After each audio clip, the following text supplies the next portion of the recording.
Today's guest is Ken Hudgens. He's the founder and CEO of Family Entertainment Live, an organization with 50 full time employees and over 300 seasonal employees. And his properties are pretty extraordinary.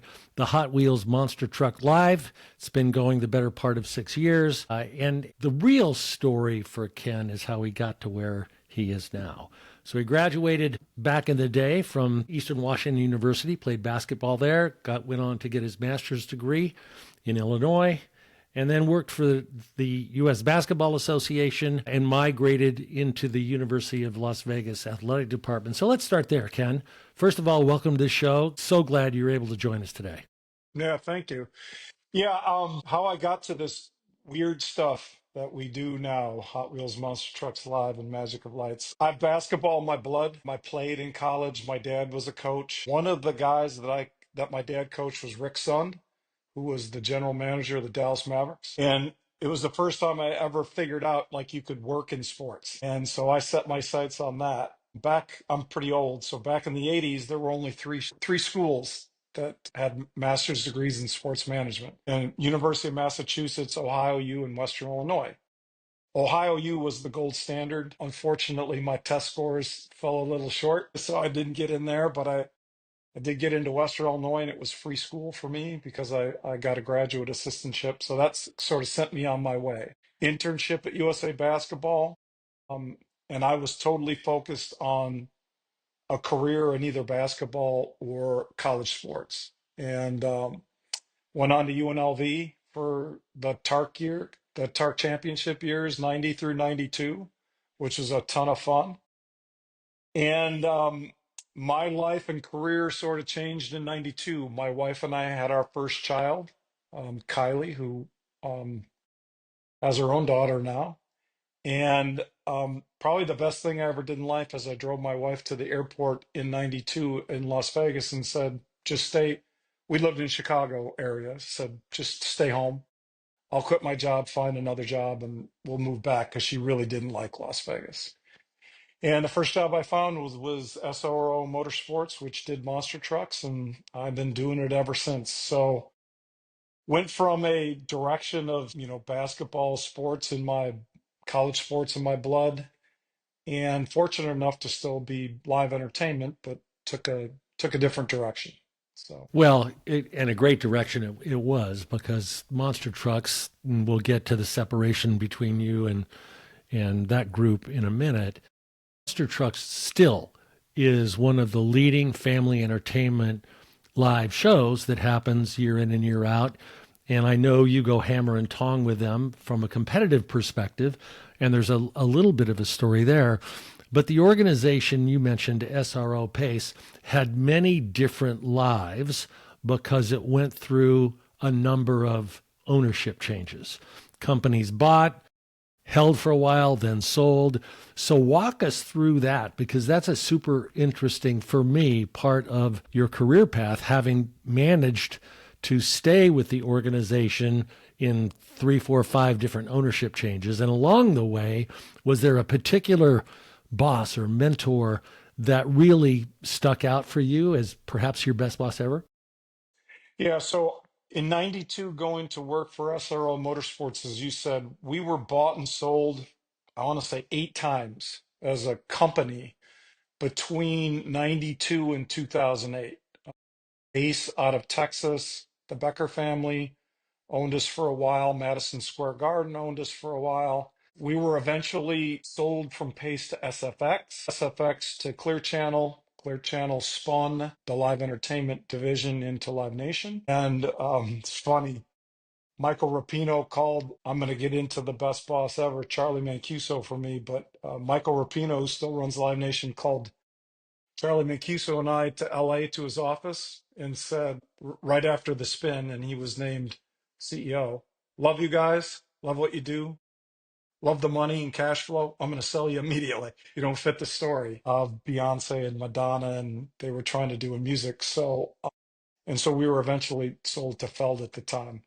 But through all those companies, really, Charlie Mancuso, Charlie was my best boss ever and a mentor for me for almost, 25 years. Charlie elicits a lot of strong reaction within the live entertainment industry because he was a very, especially early in his career, a very hard-edged manager.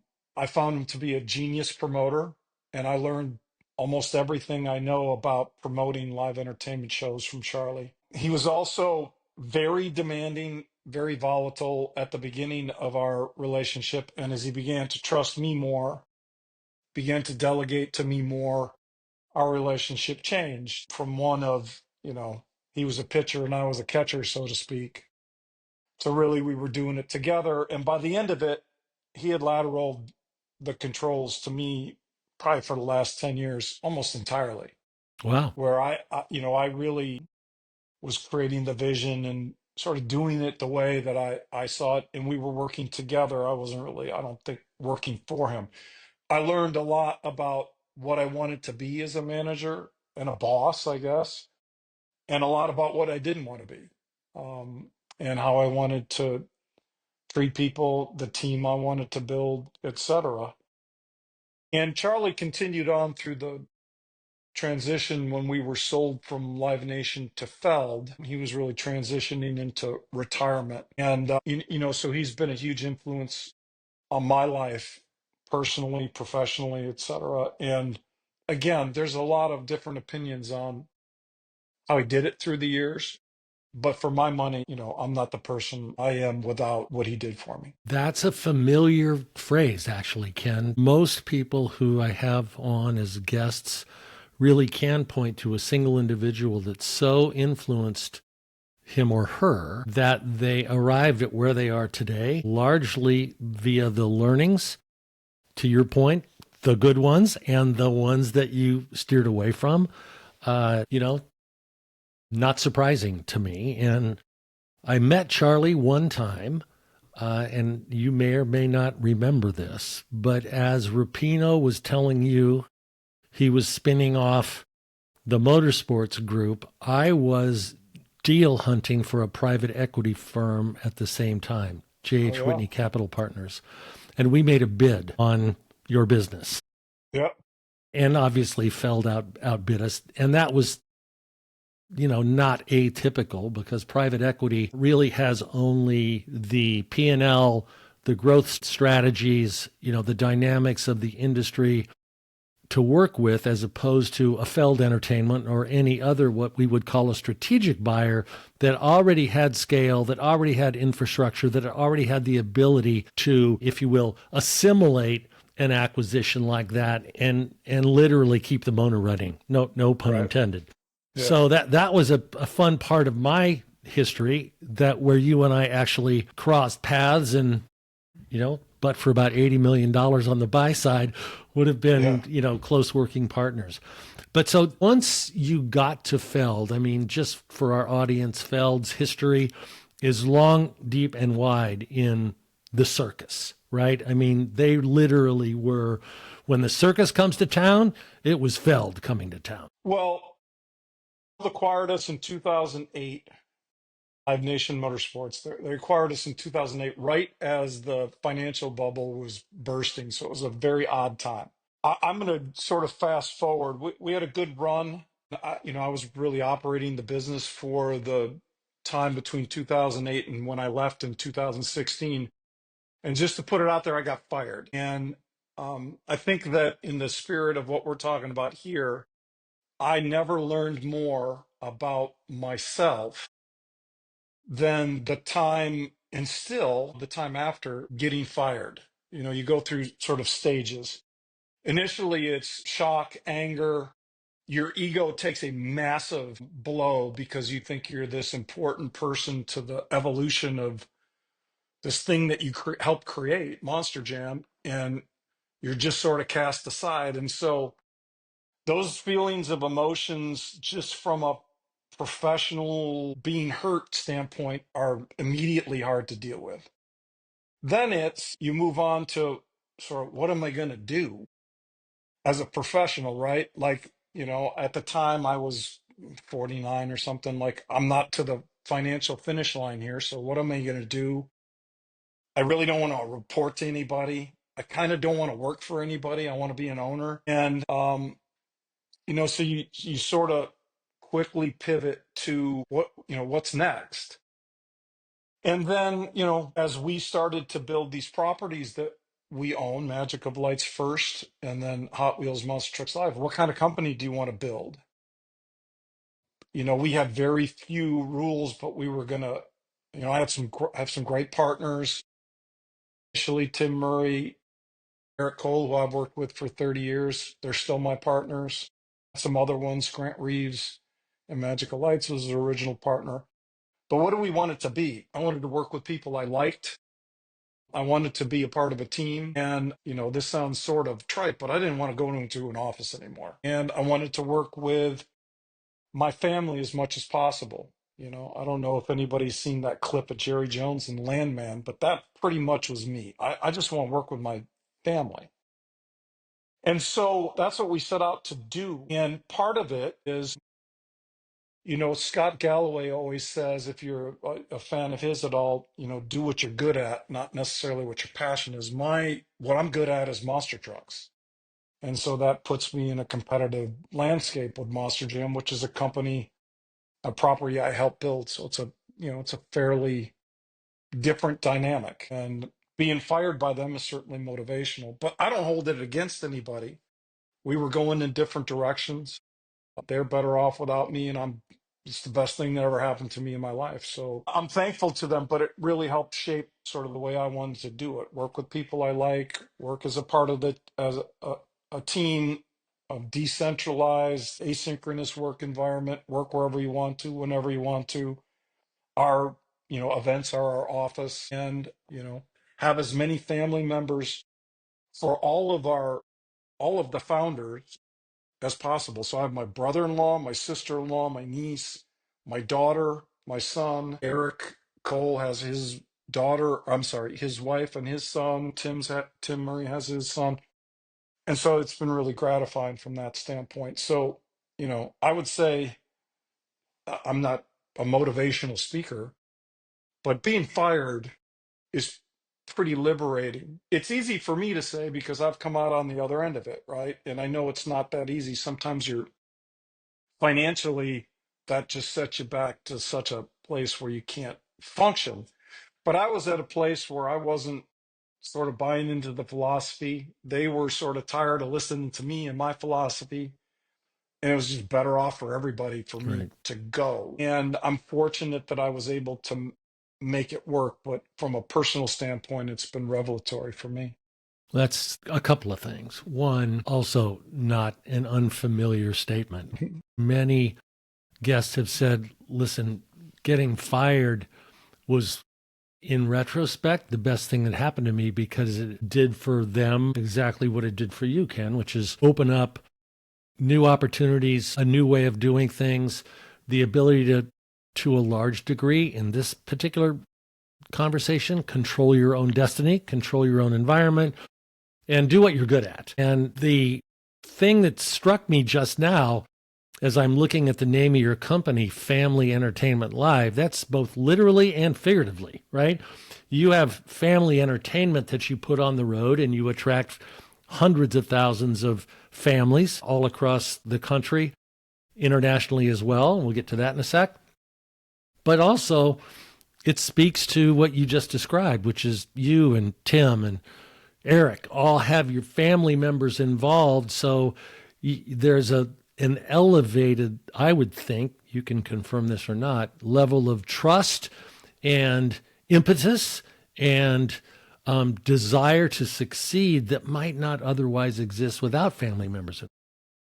Yeah, I think that impetus is the right word, right? Like we can't fail. I have too many people that depend on me, and that's part of what I like about this. I could have the original partners. We could have taken a lot of different roads here. We could have been sole entrepreneurs and outsourced everything, and sort of tried to do a different way. I probably would make a lot more money right now if we did it that way.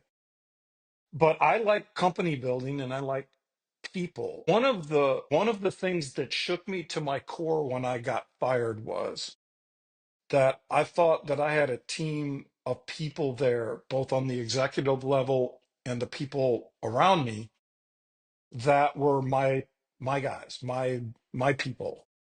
And I almost heard from nobody when I left. Now I get it. Everybody's concerned about themselves at that point. And when you're out like I was, and especially when you're out like I was, and then you transition into competitor, people are scared and they want to protect themselves. And so nobody reaches out. And that's something that I would say leaves a mark.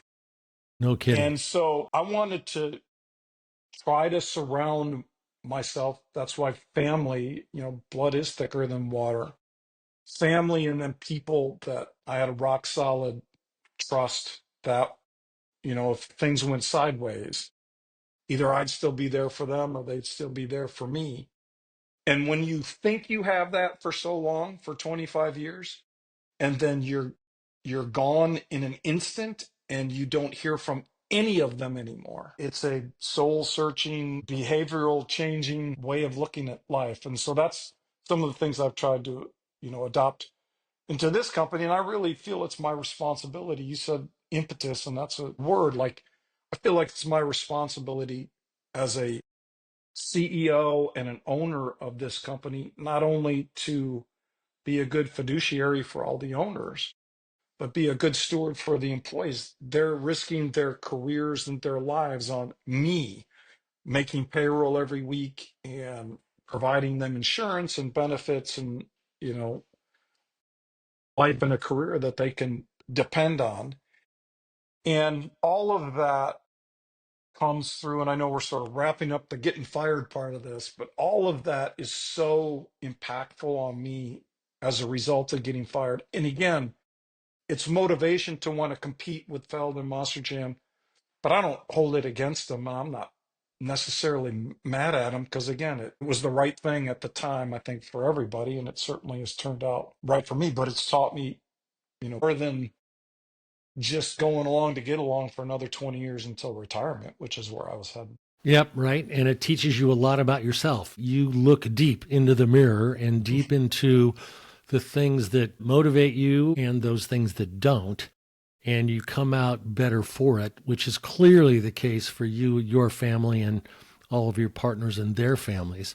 So you start. Carl, what was a sobering moment for me? I went to the airport in Naples, Florida, Sarasota, Florida, to fly home after I'd been let go. And I called my wife. I guess she qualifies as one of the best bosses ever. And her reaction was, "What are we going to do?" And I remember saying these words, "I'll figure it out." And the fact that on the other end of the phone, I really felt like she believed me was you know was pretty impactful to me. So I don't know why I Right. wanted to throw that in there, but I No, did. no, I love that because the fact of the matter is you didn't know, but you had enough confidence in yourself and an understanding of yourself and a healthy dose of not just I'll figure it out. I have to figure it out. Yeah. Right. You Gene didn't have a Gene choice. Kranz at NASA, failure is not an That's option. exactly correct. You clearly have figured it out. And that those sort of early days of creativity, of forming, a company, Ignite, then morphing into family entertainment, those early days of startup. I want to hear a little bit more about that because I've been down that road. Those roads are not easy, Oh. and they're fraught with, twists and turns and near going off the side of the cliff kinds of moments. Yet you persevered. You and your partners Yeah. persevered. Well, the first thing is I was fortunate to that Feld was generous with the severance, so I had a couple of years of soft landing. So, as much as it hurt and as much as I'm motivated to compete, they financially made it right for me, which was a big deal. So I had some room, right? So, tried to figure it out. I started consulting immediately on my own. I consulted for the Drone Racing League startup at the beginning, which was super fun.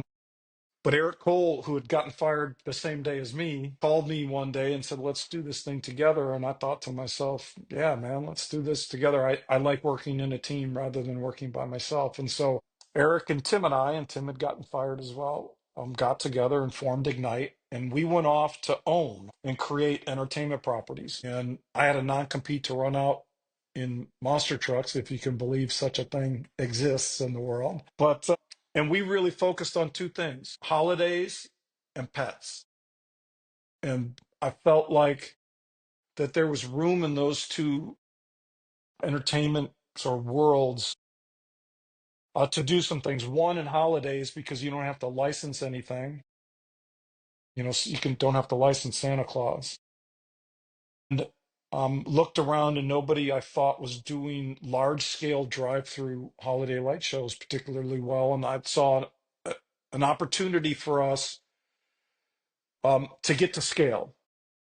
And I know we'll get to sponsorship later, but to me, everything that I'm doing relies on getting to scale, get to scale and exploit the ancillaries of the scale. So the more events you have, the more national those events are, the more markets they cover, the easier it is to sell national, regional partners, merchandise, content, etc. Right. So in 16, we all mortgaged our houses along Tim and Eric and I, along with Grant Reeves, and started Magic of Lights.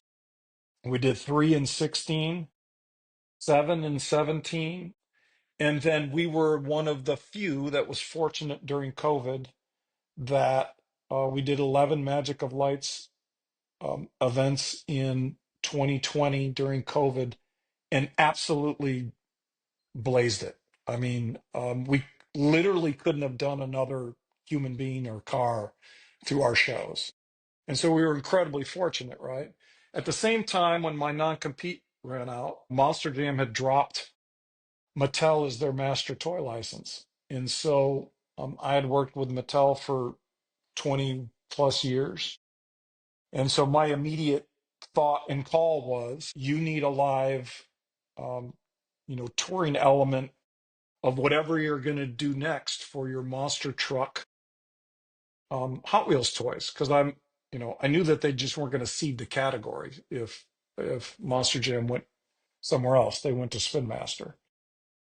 And so we made a deal, and it's an intellectual property royalty based deal with Mattel, where we got the rights to call our tour Hot Wheels Monster Trucks Live. And we use intellectual property from Hot Wheels, not only on the name of the tour, but the trucks themselves are all based on Hot Wheels intellectual property. We own the tour, and we went off in 2019 and just started. I was pretty confident. Like, it's the one thing in life I sort of know how to do. Um, and it was pretty successful right off the bat. In 2020, we added an international component on top of it, not because we're geniuses, but because Hot Wheels is known far and wide. It's one of the most recognizable brands in the world. And so we've done really well internationally, but we just kept growing that. We got derailed in 20, just like everybody did, and had to take it down. And so the timeline here, and you talked about private equity before, so in 20 we had this thing that was incredibly successful, Magic of Lights, and this thing that was hemorrhaging cash at the time in Hot Wheels Monster Trucks Live. And we did that in partnership with Raycom Sports and my friend Hunter Nickel. And my side of the partnership was losing a lot of money. And so with the success of Magic of Lights, we took both of those things out to private equity in the 2021 year and used that opportunity to streamline these properties, which had different owners and different partners, into one company, Family Entertainment Live, and recap the company because, as an entrepreneur, cash flow was wearing me out, and we needed a capital partner, which at least maybe every other day I could worry about cash flow, not every waking minute, right? So we made a private equity deal with Seaport Capital. They're still our private equity partners today. Um, and, we were down the road. So we're 110 Wheels Monster Trucks Live events a year, 23 Magic of Lights events a year. As you said, 50 employees, 300 seasonal employees. And, we're north of, and I don't mind saying it, I probably share too much, we're north of $100 million top line company. So, we've We're still out there doing it. My goal, whether this is, whether this is achievable or not, I think it is. It's achievable. I may not, want to work that long, but somebody in my family will. I want to be the biggest live event entertainment touring company in the world. And if that, parcel of it is bigger than Feld. And so we're not done adding on properties, both in the holiday space and the touring space. And, my goal isn't to take down my chips because we didn't do that in the private equity deal. We doubled down and make this thing big. And, it takes a team to do it. And, my as relative to the title of your podcast, I hope somebody in my organization sees me as a best boss and can take this all the way to the finish line for us. Well, we already know the answer to that. Somebody will call you the best boss ever. More than one person will. And secondly, you will get to the finish line, whatever you believe that finish line is. I've got two questions based on the last few minutes. One, was there ever a moment where Feld contemplated or sent you a cease and desist letter or got aggressive when you quickly, once they exited the Mattel relationship, you went in there and you still use the term monster trucks? Was there any I don't know, dust up around that Yeah. at the time? Well, not legally, Right. and they're fierce competitors. For sure. And I wouldn't want it every other way. And so dust ups meaning we're somewhere, they know it, and they'll put another event there. Sure. Well, No different. there are No, yeah, all kinds of ways to kick dust up, okay? yeah, One, there's legal way. Two, there's programming way. Three, there's securing relationships with arenas or venues and then requiring an embargo on either time or distance, right? So they draw a geographic circle around a venue, or there's a window of time where a venue, if they want a Feld show, can't do a family entertainment show within, call it 120 days. I don't know. I'm making stuff up now, but I know no. there's. Well, I would say there isn't a dust up that isn't within the normal confines of getting in the ring. And so again, their Monster Jam is a great property. Yes. It's hard to argue against it. I wouldn't want to because I had something to do with its genesis. They're fierce competitors. So are we. I think if you ask them the same question, they probably have the same answer. Like there's a dust up here and there. I've tried to, um, I've tried to create a strategy that makes us different. All monster trucks are not created equal, and so we're trying to do a different thing. Our arena show is um, aimed at a much younger audience. It doesn't have dirt in it. It's Hot Wheels sort of based, and it's very different. If you come, we've designed it as a child's not only first experience with a monster truck show, but a child's first experience in an arena.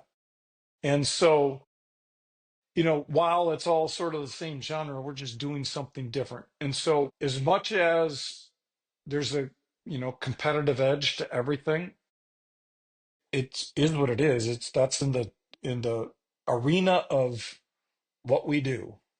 I don't think they would answer it any different than me, which is we're slugging it out in some cases. Right. And having a formidable competitor only serves to make you better. No You think question. about it differently, you navigate things differently. You both are very successful, all the way back to my park days. Universal Studios on one side, Disney on the other. You don't think those two companies still go hammer and Right. tong in Right. that world? Right.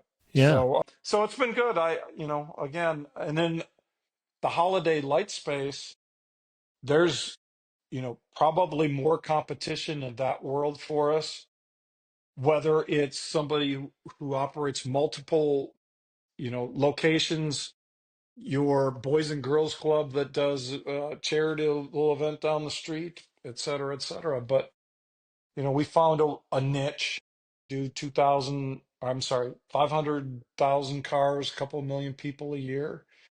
And, that's no different, very competitive in the space as well. And so, you know, we're all in the ring and we're all swinging away at each other. That's right. Well, that's the nature of business in, you know, capital markets. And I do have one question pertaining to Seaport. My experience with private equity, and I have a very real one most recently, is they invest for the right reasons, with the right amount, at the right time, with an eye toward exiting the property at some point. Typically, a long time for private equity to hold is 7 years. Some go as long as 10 years, most don't. Is there, in your mind, in your relationship with Seaport, a moment in time where they might exit the property? Sure. Well, just like we had a need or this is why we went out to recap the company and did a private equity deal, align the companies, get rid of some people who didn't want to be a part of it, et cetera, and then recap the company financially. But they're the same way. Seaport's a, mid-cap investor. And, it's, the private equity world. Yes, it's not lost on me that they're not going to be here forever, but they have been, and I'm not saying this just because they'll probably listen. Well, I They hope have they been do. they have been wonderful partners. Drew Myers, Bill Luby, who are the folks. Bill Luby's one of the principals of the company, and Drew's my guy. They've been wonderful, very supportive. And my oldest son, is getting his MBA at Berkeley. And he always asks me, the private equity guys, they're just going to want to strip all the expenses up. Anything but. They've been totally supportive of building before we're ready, getting us in position to take on more properties. And it's not lost on me that someday they have a fiduciary responsibility Right. to their investors and they're going to have to Correct. return to them. But so I think that at some point a strategic relationship down the road will happen. And, I think we're all working together to get there. I think our interests align when we get to financially, because it's in everybody's interest to build a company that is in a position to grow and in the longer term, and build a company in the shorter term that's delivering the numbers that have to be delivered, which is my job. And if we do both of those, the rest will take care of itself. But they have been nothing but strategic and supportive. And I think that it takes private equity, I think, a while to, like, especially with the weird stuff we do, to sort of figure out what you're doing, right? And so the more that they've figured out what we're doing, the more they've been helpful in setting strategy. And, some of the things that I'm not good at, especially the financial line level stuff. I used to always, back in the day, just go, hey, I need this report or whatever. And it's not like that anymore. And so the financial discipline around not only what we need as a company, but what private equity needs on their end, they've been, the leaders in that area, not me. For sure. I have a tough time adding two and two. Yeah, So you can read a spreadsheet, but creating it, managing it, and automating it, that's a completely yeah. different kettle of fish. But an absolute necessity in doing what you're doing, because the scale is not just a requirement, but it's the opportunity. So as you continue to expand audiences, locations, sounds to me like you've got some eyes toward additional IP, intellectual property, or new and incremental show concepts to take on the road. So the question I have, and you and I come out of this live event world, it's in our DNA. Sponsorship is so critically important as not just a revenue source for $100 million plus top line company, but it's also important to get the right sponsors with the right, if you will, DNA and KPIs that align with the audiences, the locations, and the kind of properties that you're delivering. So my question is really twofold. One, how have you navigated the world sponsorship, in addition to, obviously Hot Wheels is a brand that transcends geographies all around the world, but there are clearly a group of sponsors or sponsor categories that would align well with your properties. And then How does the emerging data story, the underlying analytics, the metrics that surround the data that you're collecting on a daily basis across, dozens and dozens and dozens of shows and locations, how do those things jive together?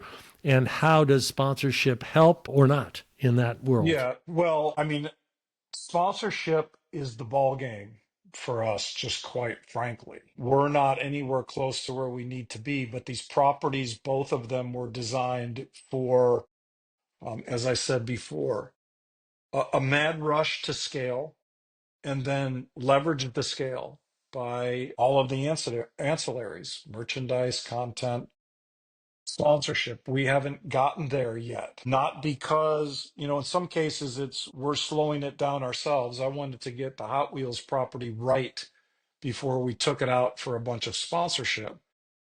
But to your point, it's also navigating, okay, here's who's coming, and we have Mattel on this other side, and so it has to be the right brand. And so our fishing pond for the sponsor, I think, is fairly, a little bit more narrow than some of the others. And so we're trying to get it right. But all revenue is not created equal. Sponsorship revenue is basically clean revenue. And that's from a profitability standpoint, that's from a royalty standpoint, that's from an everything standpoint. And for our ability to grow, we have to grow that sponsorship pie more so in Hot Wheels because we do have a national and global footprint. It's a little bit more difficult in Magic of Lights because it's a little bit more city to city regional based and we don't cover everywhere. But our win is putting $3 to $6 more million of sponsorship on the properties, and the majority of that, is falling to the bottom. We've done some things to try to facilitate that. And I think we're close to seeing some of the fruits of that. So, to your first point, there's nothing more critical for us in our growth as a company than increasing our sponsorship pie portfolio financials. Secondly, data. I guess I'm going to talk about it not just from a sponsorship perspective, from an overall perspective. Right. I'm a dinosaur, and the speed and veracity of data, velocity of data, and how it's overtaken everything we do is very hard for me to keep up with. Luckily, we have good people, young people who know a lot more about it than me. Back in my day, we'd spend 80% of your marketing budget on television and 20% on radio and call it a day. Now it's 80% on digital. And I couldn't tell you how it's done, but the measurement of that, the segmenting of audiences and how to reach those audiences, the targeting of them, the retargeting of them, and then collecting that information in which to use is incredible. All the way up to we're working on a new, technology. We're working on a new show that we're gonna try to get going here in the Mattel world, and we can have another call on that later. But we did a presentation deck that was all, including all of the visuals and graphics, was completely AI generated, and it was mind blowing to me. So, I'm fairly old. I'm curious, and I try to keep up with it. But honestly, we have a great team of people that are so far ahead of me on that I'm just I actually I'm grateful I'm closer to the end than the beginning because I'm not sure I'm smart enough to to do You'd it. figure it out. You'd figure it out. And that's a hallmark of a great leader, Ken. You know it, I know it, is know what you know what you're good at, but also know what you don't know, and surround yourself with people that not only do know it, but that are good at it and way better at it than you would ever be.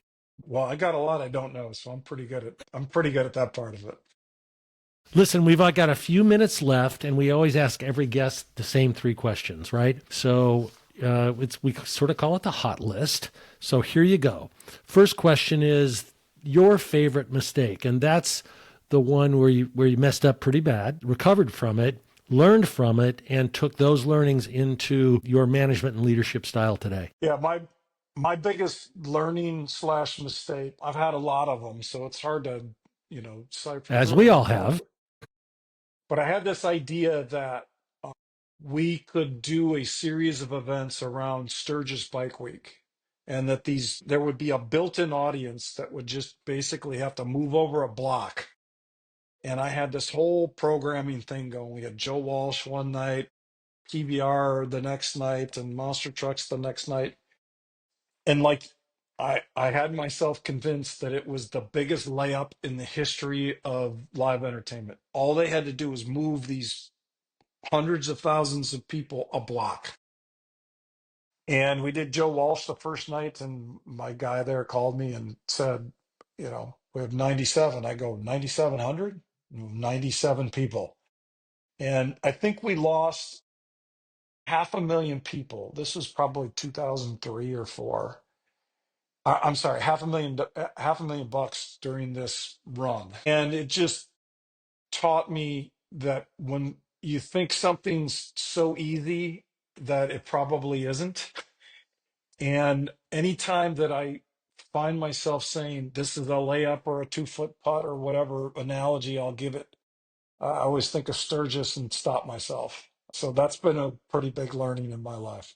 Yeah, And if you because ask any of the people that work for me, they know the Sturgis story. they know the Sturgis story.